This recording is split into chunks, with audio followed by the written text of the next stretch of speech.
Magandang gabi po muli sa ating pagkapatuloy sa ating pag-aaral. Regularly nating tinatalakay ang aklat ng Isaiah at ngayong gabi po tayo na sa pagpapatuloy ng chapter 27. This time ay verse 5 and 6 ang ating tatalakayin.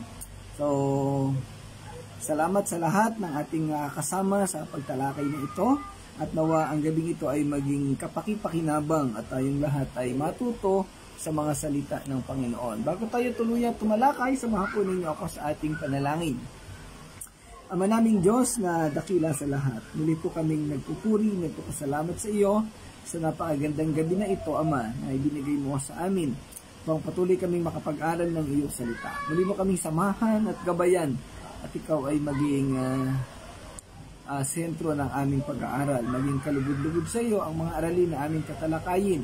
Sa pamamagitan nito, Ama, ay lumalim ang aming pananampalataya at ikaw ay palagi namin mapupurihan. Salamat po, dakilang Diyos, ito pang aming panalangin sa pangalan ng Panginoong Hesus. Amen. Okay, magandang gabi, Tess. Salamat sa pagsama. Nawa ay maayos ang inyong kalalagayan dyan sa lugar ninyo. So tayo nga po ay tatalakay sa gabi ito. Chapter 27, verses 5 and 6. Aklat pa rin ng Isaiah. Kagabi natapos natin ang verses 2, 3, and 4 kung saan nating tinalakay ang panimulang talakayan hinggil sa pagpapanumbalik ng biyaya, ng pagtulong, ng proteksyon, ng pagkakaloob ng Diyos sa mga Israelita. Natutunan natin kahapon yung simbolismo ng ubasan na kung saan muli ay ginamit ng Panginoong Diyos ang simbolismo ng ubasan o the vineyard para ilarawan ang kaniyang bayang Israel. At the same time, sa ating kasalukuyan, syempre, ito tumutukoy na rin sa ating mga mananampalataya sa kasalukuyang panahon. Ang binanggit nito ng Panginoong Diyos, siya ang nagtanim uli siya nag-aalaga ng ubasan, dinidilig niya, binabantayan araw ang gabi at nang mabigyan ng proteksyon para hindi masira. And then, binanggit siya doon na kung meron siyang makikitang mga tinik sa mga ubasan na to ay tatanggalin niya isa-isa ang tinik at kanya itong itatapon at susunugin. So, makita natin dito sa talakayang kahapon yung pagpapanumbalik ng pagmamahal ng Diyos sa mga Israelita. Actually, hindi naman talaga nawala ang pagmamahal ng Diyos. Kumbaga, hindi niya lang ipinakita sa sitwasyon na yon sa pamamaraan na nauunawaan ng mga tao. Pero alam ng Diyos sa kaniyang pananaw, sa kaniyang pamamaraan, napakalinaw sa kanya na hindi nawala ang pagmamahal niya sa bayang Israel. At ganoon din sa ating kasalukuyang panahon, tayong mga tao ngayon, magkasala man tayo, makagawa man tayo ng mga mali sa Diyos, nandiyan at nananatili ang pagmamahal ng Diyos. Tayo lamang iyong nakakagawa ng mali. Pero pagdating ng panahon, ibabalik ng Panginoon sa atin yung ating mga nasirang buhay, yung mga sitwasyon natin na dating magaganda pero pumangit dahil sa ating katigasan ng ulo. So yung restoration na binabanggit sa verses 2, 3, and 4 ng Israel ay mangyayari sa ating lahat. At ang ultimate manifestation nga nito ay yung pagdating ng millennial kingdom. Siyempre, ang una ay yung rapture, kung saan kukunin na tayo ng Panginoong Diyos dito sa lupa. Iakit tayo ng Panginoong Hesus doon sa kalangitan at pagkatapos ng Great Tribulation, tayo muling ibababa at i-establish niya yung millennial kingdom na kung saan kasama tayong maghahari. At doon sa millennial kingdom na yon, i-restore ng Panginoon yung ating magagandang buhay. Yan. At syempre, pagkatapos ng millennial kingdom, may marami pang mga proseso, yung great judgment, tapos yung marriage of the Lamb, tapos yung huling labanan sa Armageddon, at saka yung New Heaven and New Earth. Magandang gabi, Shell. Mukhang nagbakasyon ka ng ilang taon na, matagal ka namin hindi nakasama sa ating talakayan. Kumusta kayo dyan? Okay. So ngayon, yun nga mangyayari. Yung provision na yon, yung restoration ng buhay ng mga tao, ay matagal nang ipinangako ng Diyos. Pero sa panahon ng Millennial Kingdom, doon ito malalasap at doon ito mangyayari. So napakaraming simbolismo na talakay natin sa chapter 25 na yung mga tao ay aawit, magpupuri sa Kanya, at ganoon din sa chapter 26. At din ito sa 27 naman, ito yung pangungusap mismo ng Panginoong Diyos. So talakayin natin sa verse 5 kung ano ang mangyayari. But bago yan, ulitin natin yung binabanggit pala kahapon doon sa pag may nakitang tinik ang Panginoong Diyos doon sa kaniyang mga anak, tatanggalin niya yung tinik at ito'y itatapon niya at susunugin. So yung tinik na yan, ito yung mga maliliit na kontra. Kumokontra or sinisira tayo, sinisira ang ating kalaliman sa pananampalataya at pagsunod sa Panginoong Diyos. So ayaw ng Panginoon na tayo ay magkaroon ng anumang balakid sa ating mga pananampalataya at pagsunod sa Panginoon. Kaya aayusin ng Panginoon ang ating buhay. Tatanggalin niya yung mga tinik o yung anumang kumukontra o nagpapahirap ng buhay natin bilang mananampalataya. Yan. Salamat at sa Joshua nakuha. Salamat sa pagsama. So tatanggalin ng Panginoon ang anumang bagay na nagsisilbing tinik o makahadlang sa ating pagpapatuloy sa paglago sa Panginoong Hesus o sa Panginoong Diyos o sa ating pananampalataya at pagsunod sa Kanya. Ito'y nagpapakita ng napakalalim na pagmamahal, pagmamalasakit at proteksyon ng Panginoon sa Kaniyang mga anak. So kung iniisip natin ngayon na parang tayo pinabayaan na ng Diyos, hindi po totoo yan kasi naandun ang malasakit ng Panginoon na nangyayari araw-araw at hanggang sa dulo ng panahon, hanggang doon sa eternity na tinatawag natin. Okay. Sa verse 5, ang sinasabi dito, ngunit kung nais nilang sila'y aking ingatan, ang dapat nilang gawin, makipagkasundo sa akin. Or let them lay hold of my protection. Let them make peace with me. Let them make peace with me. Binibigyang diin sa talatang ito ang panunumbalik sa Panginoon upang makasigurado ng proteksyon buhat sa Kanya. Posibleng ang tinutukoy, may mga taong napahiwalay sa Kanya, nanampalataya, napahiwalay, tapos manumbalik, i-restore yung pananampalataya. At syempre, sa konteksto ng Israel, ito yung mga taong matitigas ang ulo, na sumuway sa Kanya, at pwedeng nabihag, nadala sa pagkakabihag ng Babylonia. Pero noong palayain, ayun, ang sinasabi ng Diyos, manumbalik kayo sa akin, makipagkasundo kayo, para kayo ay aking bigyan ng proteksyon. Sa ating kapanahunan ngayon, tayo ay manampalataya. Ibigay natin yung ating pananampalataya sa Panginoong Hesus at nang tayo ay Kaniyang pagpalain. Sabihin, ma-reestablish yung ating relationship sa Kanya na nasira dahil sa ating pagkakasala at sa pagsuway natin. So kung alam nating lahat sa basic evangelism, basic ng salvation, hindi magkakaroon ng pagpapala ang Diyos sa lahat ng mga taong walang relasyon sa Kanya. Pwedeng pagpalain, payamanin, pero yun ay mga mababaw na pagpapala. No po? Pero yung malalim na pagpapala, tumutukoy ito doon sa pagpapala sa hanggang sa kalangitan o doon sa eternity o yung sa hanggang sa buhay na walang hanggan. Which is ang key, ang susi sa lahat ng ito ay yung pagkakaroon ng relasyon sa Panginoon. Well, pag pinag-usapan ng salitang relationship o relasyon, ito'y sumasakop sa maraming bagay. Ang pagmamahalan ng mag-asawa ay nagsisimula sa pagkakaroon ng malalim na relasyon. Kilala na lang isa't isa.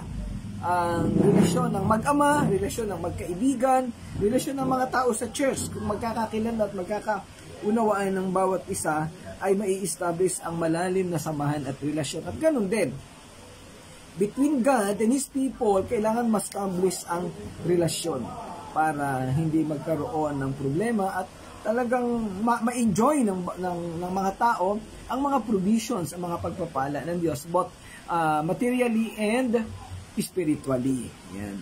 Sa King James Version ng Bible, nagsisimula ang talata sa pariralang, o hawakan niya ang aking lakas, na nagmumungkahi na ang Diyos ay nagbibigay ng paanyaya sa sangkatauhan na humawak sa kaniyang lakas, na nangangahulugang manatiling nakakapit sa pag-asa ng Diyos at sa kanya lamang humingi ng tulong sa mga oras ng pangangailangan. Ito ay isang paanyaya para sa mga individual na sumuko sa kanyang kapangyarihan at magtiwala sa kanyang kakayahang magdala ng kapayapaan.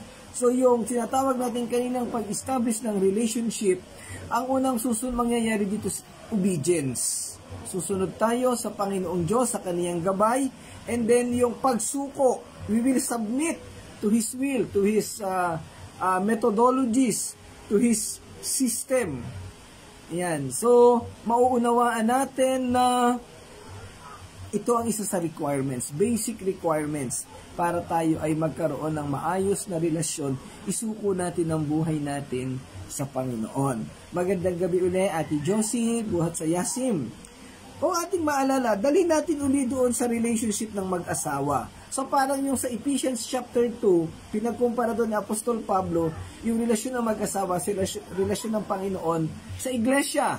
Ang mag-asawa, para ma-enjoy nila yung isa't isa, para sila'y magmahalan at magkaroon ng kapayapaan sa bahay, sa tahanan kung saan sila'y magkasama, kinakailangan sumuko yung bawat isa sa bawat isa. Kinakailangan magpasakop yung babae sa lalaki. At binabagit sa Ephesians chapter 2, verse 25. Pero alam nyo, ibalik ninyo sa verse 21. Ang sabi doon, kinakailangan magpasakop ang bawat isa sa isa't isa. So meron po doong may mga pagkukulang eh. Yung mga nagkakasal, yung mga nag-a-analyze, siguro mga makalalaki, pabor sa lalaki. Ang binabagit lang yung verse 25 eh. Yung babae magpasakop ka sa asawang lalaki. Pero prior to verse 25, may binabanggit doon. Ang bawat isa ay kinakailangan magpasakop sa isa't isa. At yun po ang sitwasyon ng mag-asawa. At yun po ang sitwasyon ng Panginoong Diyos at ng mga tao. Pero syempre, hindi mangyayari na ang Diyos ay magpapasakop sa tao. Kasi ibang-ibang sitwasyon naman po yun. Hindi natin pwedeng pagkumparahin yung sitwasyon ng tao. Iba pa rin yung pagpapasakop ng lalaki ng lalaking asawa sa babaeng asawa. Nandun kasi yung love. So yung love ng Panginoon nang nandoon. Pero yung pagpapasakop ng mga tao sa Panginoon, nakagaya ng pagpapasakop nila sa iglesia or sa church, yan po yung kinakailangang manatili. Kailangan ma-establish po yan. Yan. So, ating unawain ito na without submission, without obedience, there will be no relationship. Kailangan pong ma-establish ang relasyon sa bawat isa. Binibigyang diin sa talatang ito na ang pag-iingat at proteksyon ay makakamit sa atin. Sa ating muling pakikipag-ugnayan o pakikipagkasundo o tinatawag nating reconciliation sa Panginoon. Ito ay nagpapahiwatig na ang tunay na kapayapaan ay makakamit lamang sa pamamagitan ng isang maayos na relasyon sa Diyos na mangyayari lamang sa pamamagitan ng pagkilala at pagyakap sa kaniyang lakas. Ang kapayapaang tinutukoy dito ay panloob na kapayapaan, iba sa kapayapaang ipinamamanhik ng mundo. Doon sa Pilipos chapter 4 verse 7, may binabanggit doon na kapayapaang hindi kayang maunawaan ng mundo. Ito yung problemado ka na pero nakangiti ka pa at pakanta-kanta ka pa ng worship songs. So kapayapaan na nagmumula sa kaloob-looban, sa kaibuturan ng ating puso at pagkatao. Ito yung kapayapaan na iniaalay natin sa Panginoong Diyos. Dito sa mundo, ang kapayapaan minsan nangyayari lang pag marami kang pera, pag nakuha mo yung gusto mo.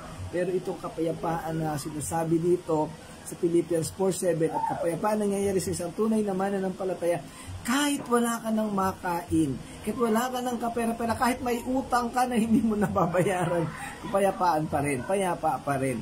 Pero hindi ko po binabanggit na huwag kang magbayad ng utang at para mapayapa, ha? Yun po yung halimbawa lamang. Ang ibig sabihin ko po doon, kahit may problema tayo sa buhay, maging payapa po tayo. Baka ma-misquote ninyo ako sa ganung mga halimbawa. Ano po? So, yun po. Okay. Ang pangkalahatang tema ng ito ay nakasentro sa ideya ng pagtitiwala sa Diyos para sa pagtatamo ng kapayapaan. Okay, Nanay Connie. Magandang gabi po. Nandito po si Pastor Claude kasama ko sa church. Ayan. Okay. Ang pangkalahatang tema nga po ng talatang ito ay nakasentro sa ideya ng pagtitiwala sa Diyos para sa pagtatamo ng kapayapaan. Binibigyang diin nito ang kahalagahan ng pagkilala sa lakas ng Diyos at paghahangad ng pakikipagkasundo sa Kanya bilang landas sa pagtatatag ng kapayapaan sa buhay ng isang tao. Ang pinakamatibay na pundasyon o kalakasan na pwede nating panghawakan at pagkatiwalaan ay ang Diyos lamang. Kaya nga doon sa Bagong Tipan, tinawag si Jesus Christ na the cornerstone, no? Yung batong panulukan.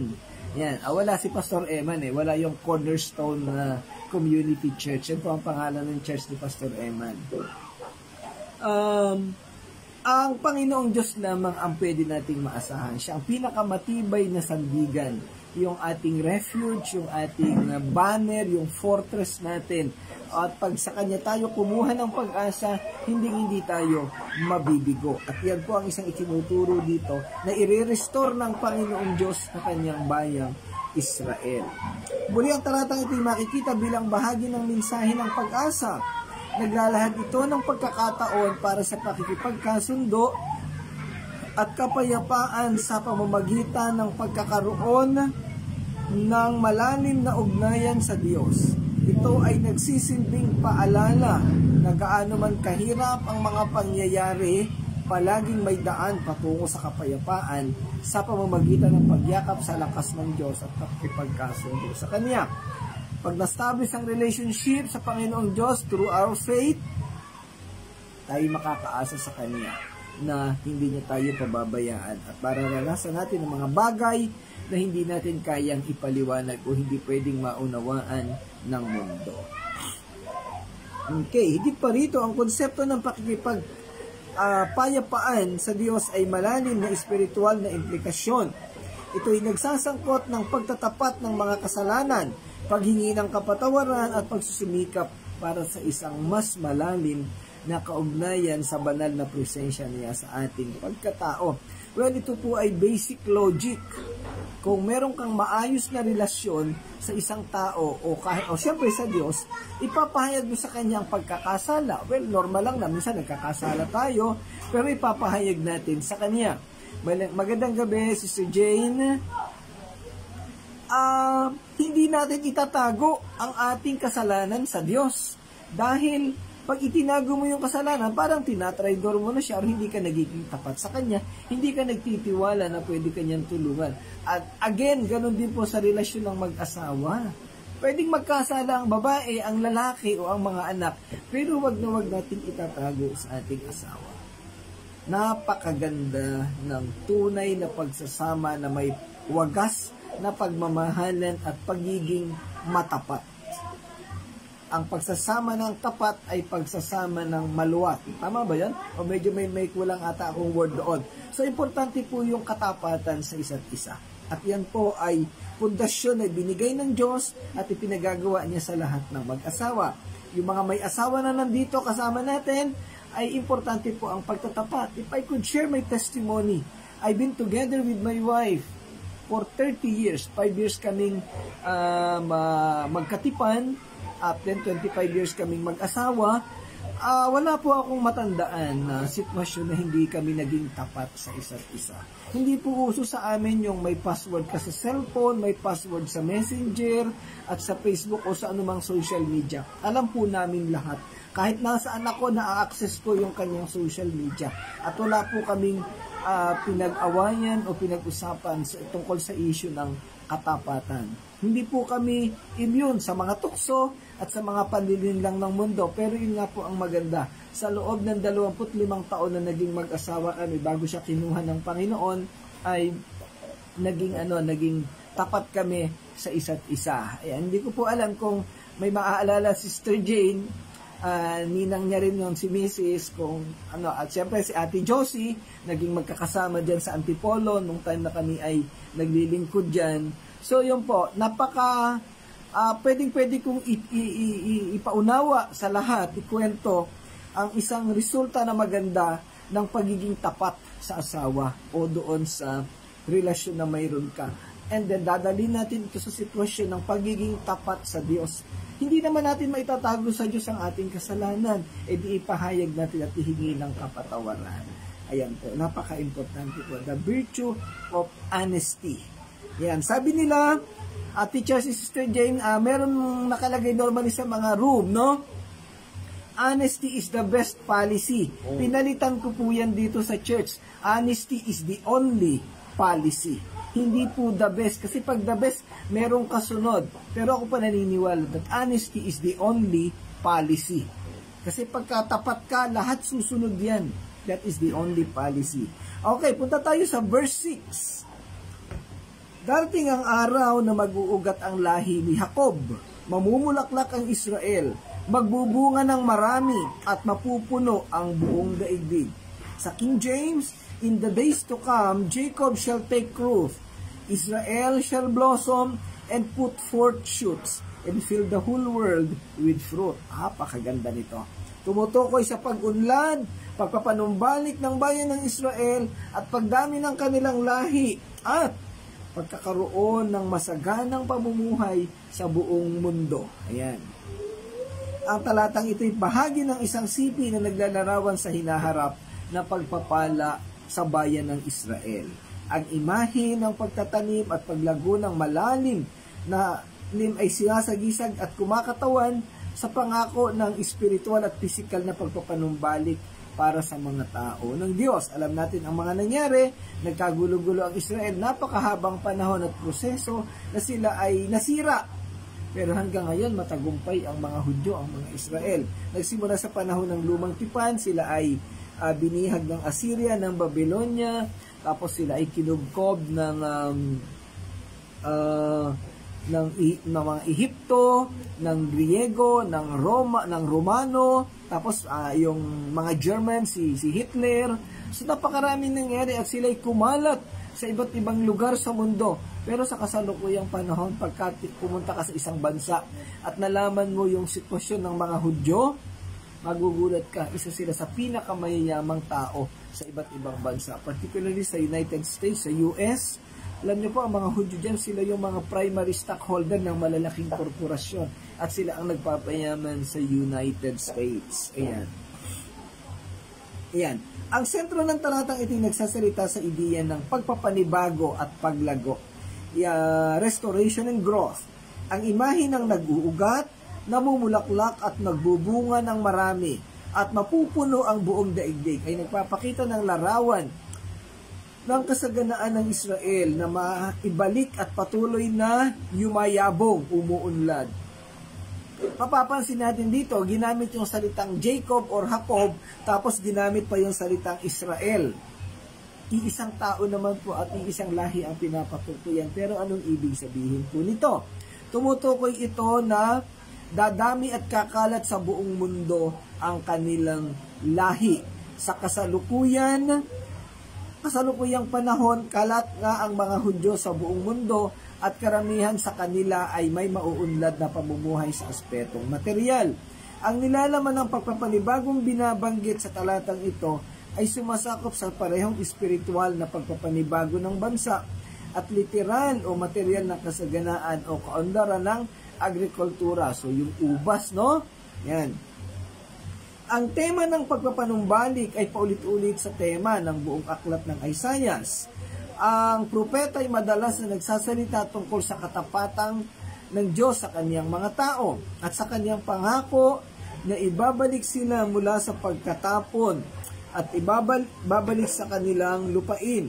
Sa talatang ito, ang pangako ng pagpapanumbalik ay nauugnay sa imahe ng buhay na halaman na sumasagisag sa bagong buhay na at paglago na umuusbong mula sa isang lugar ng pagkawasak o pagkasira. Magandang gabi, Sister Irene.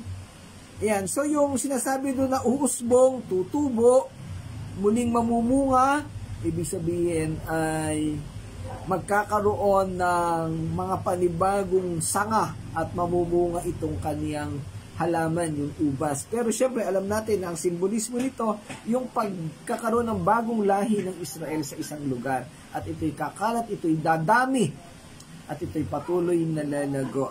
Magandang gabi kay Ate Celerina Ebanghelio, Kabuyaw. At syempre kay Nanay Mercy Buat sa San Vicente, Nanay ni Tess. Ayan, magandang gabi po, Nanay.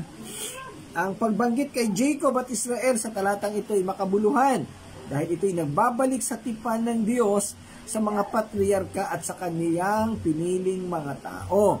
Sa buong Biblia, ang mga inapo ni Jacob ay tinutukoy bilang mga anak ni Israel at ang kanilang koneksyon sa lupain at ang pangako ng kaunlaran ay isang pangunahing aspeto ng kanilang pagkakakilanlan bilang isang bansa. Maalala natin, bakit ibinabalik na tawagin na Jacob? Kasi ito yung mga taong makasalanan pa, nagkasala. Magandang gabi, Pastor Nanding. Pero dito, from Jacob, tinawag uling Israel. Ibig sabihin, ibinabalik ng Diyos yung covenant nila na naputol pansamantala dahilan sa pagiging matigas ang ulo at makasalanan ng mga Israelita. Ang orihinal na pangalan ay Jacob, pero noong sumunod at nagpasakop si Jacob, nung siya'y tinawag ng Diyos, tinawag siyang Israel. Kaya lang, along the way, naging matigas ang ulo, parang symbolically, naging Jacob siya uli. Pero dahil sa siya'y muling ni-restore ng Diyos, naging Israel siya uli. So, yun po yung ibig sabihin, bakit ginamit yung salitang Jacob, and then ginamit naman yung salitang Israel dito sa talata kung ito. Yan.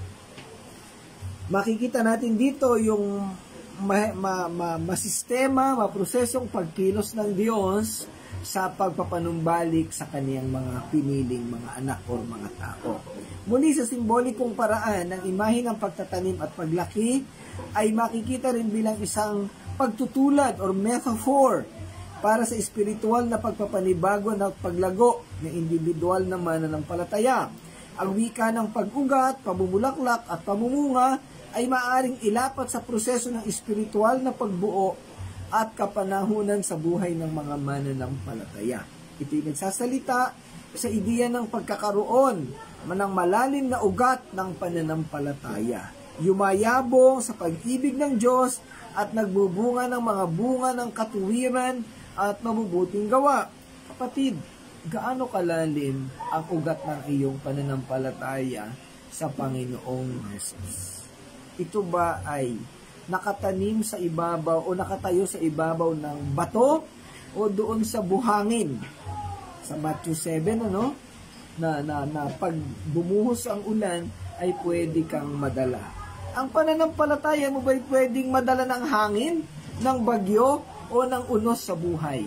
O ito'y mananatiling kumakapit ng matibay kahit na anong klaseng unos at problema at pagsubok ang iyong maranasan? Kapatid, kung nakakaranas ka ng mga panghihina, pagdududa, manumbalik sa Panginoon, kumapit sa Kanya, alamin kung anong klaseng pag-asa ang pinagkakaloob ng Diyos sa ating mananampalataya at siguradong hindi tayo mapapahiya dahil ang Diyos ay kasakasama natin at siya ang magkakalingat sa atin habang panahon hanggang sa buhay na walang hanggan. Okay, mula sa mas malawak na pananaw, itinuturo din ng talatang ito ang pangkalahatang epekto ng pagpapala ng Diyos sa kanyang mga tao. Sa King James, ginamit ang salitang pagpupuno sa mukha ng mundo ng prutas o fill the face of the earth with fruits. Again, ito yung nagpapahiwatig na ang mga pagpapalang ipinagkaloob sa Israel ay hindi lamang para sa kanilang sariling kapakanan, kundi para din sa pagpapayaman ng kapakinabangan ng iba. So nagpapakita na dalawak ang lahi ng Israel sa buong mundo, kahit saan sila makarating. At pag pinagpala ang Israel, paging ang mga buhay ng mga tao sa iba't ibang lugar, kahit mga hintil, ay pagpapalain din. Na mararanasan ng ibang tao ang blessing ng Diyos dahilan sa presensya ng mga Israelita o ng mga Hudyo. Yan. Sa pagbubuod o sa pagtatapos ng ating talakayan sa gabing ito, ang talatang ito'y sumasakop sa ideya ng pangako ng pagkapanumbalik, paglago, at kasaganaan para sa bayan ng Diyos. Tinatawag natin sa English na promises of restoration, growth, and prosperity. Ito po yung totoong prosperity na nagmumula sa Diyos. Hindi ito yung prosperity na tinuturo ni Benny Hinn at ni Kenneth Copeland o ni Joyce Meyer. Ano po? Nakakatakot yung prosperity na tinuturo nila. Yan po. Ito ay isang simbolo ng pag-asa at pagpapanibago kapwa sa pambansa at individual na antas, at sa isang paalala ng katapatan at provision ng Diyos sa kanyang piniling mga tao. Ito ay isang testamento sa pangkalahatang plano at pagtubos at pagpapala ng Diyos para sa kaniyang nilikha. Testamento, may proof, no?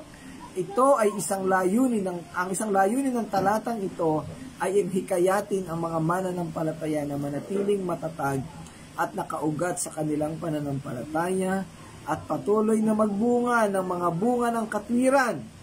Well, kagabi nabanggit natin sa John chapter 15 verse 16 na ang nais ng Diyos ay mamunga tayo at manatili ang ating bunga. Mga kapatid na kapwa mananampalataya, para manatili ang ating bunga, para manatili ang kaayusan ng ating buhay, tayo ay kumapit, manatiling nakakapit sa Panginoong Diyos. Walang ibang makapagbibigay sa atin ng mga kasiganaan, ng mga kaayusan sa buhay, maliban sa ating koneksyon sa Panginoong Diyos. Siya lamang ang kayang makagawa ng mga bagay na iyan sa atin. Gawin natin halimbawa ang nagiging provision ng Panginoon sa mga Israel at ang mga laman ng propesiyang ito. Salamat mga kapatid sa inyong pagsama. Salamat sa inyong buhay na palagi nating sumusuporta sa gawain natin dito sa Touching Lives. Kawa po, sa ating talakayan na ginawa, 2 talata ay natuto tayo at mailapat natin sa ating mga buhay pananampalataya at paglilingkod sa Panginoon ang mga karunungan na ito. Salamat Panginoon, salamat sa inyong lahat. Ating palaging papurihan ng Panginoon sa lahat ng ating mga ginagawa at sa mga pagpapalang binibigay niya sa ating buhay. Tayo po'y manalangin mga kapatid sa ating pagwawakas. O dakila naming Diyos, Panginoon naming Ama, maraming salamat po muli sa gabi ito. Sa iyong patuloy na pagsama at paggabay sa amin, pagkakaloob ng karunungan at kalakasan ng katawan upang makapagturo, makapag-discuss kami ng mga bagay na ito. Tulungan mo kami, samahan mo kami Panginoon sa aming patuloy na paglalakbay at patuloy kaming humawak at manindigan sa iyo. Pagpalain mo ang bawat isang nag-join sa aming gawain. Pinapaubayan namin sa iyo ang lahat ng ito, Panginoon, magiging aming gawain ng sama-samang pagsamba bukas. At ito'y makikita rin sa live, sa parehong link na ito, Panginoon. Samahan mo po kami at patuloy na pagpalain at gabayan. Ikaw ay aming maparangalan sa aming pag-uwi, pamamahinga, patnubayan mo po kami, Panginoon. Ikaw po ang gumawa sa aming mga buhay. Salamat po, pagpalain mo, Panginoon, ang bawat isa sa amin sa pangalan ng Panginoong Hesus. Amen. Amen. Okay, nahuli si Ate Raquel. Review mo na lang, Ate Raquel, ang ating mga live discussion dyan sa Facebook. Salamat po, pagpalain po kayong lahat. Kita-kita tayo bukas, 9:30 ng umaga. Lord willing ay makastart tayo ng 9:30. Naka-live po ulit tayo. Mag-join po kayo sa ating Facebook Live bukas. Salamat, Ate Raquel, Pastor Nanding, Irene, Nanay Mercy, siyempre si Nanay Connie, si Ate Jane, si Ate Josie, si Joshua, at siyempre si Tess. At siyempre si Pastor Claude, kasama ko dito sa ating harapan. God bless everyone. Pagpalain po kayo ng Panginoon. Parangalan natin ang Panginoon sa bawat bahagi ng buhay natin. God bless po. Si Shell, salamat din Shell.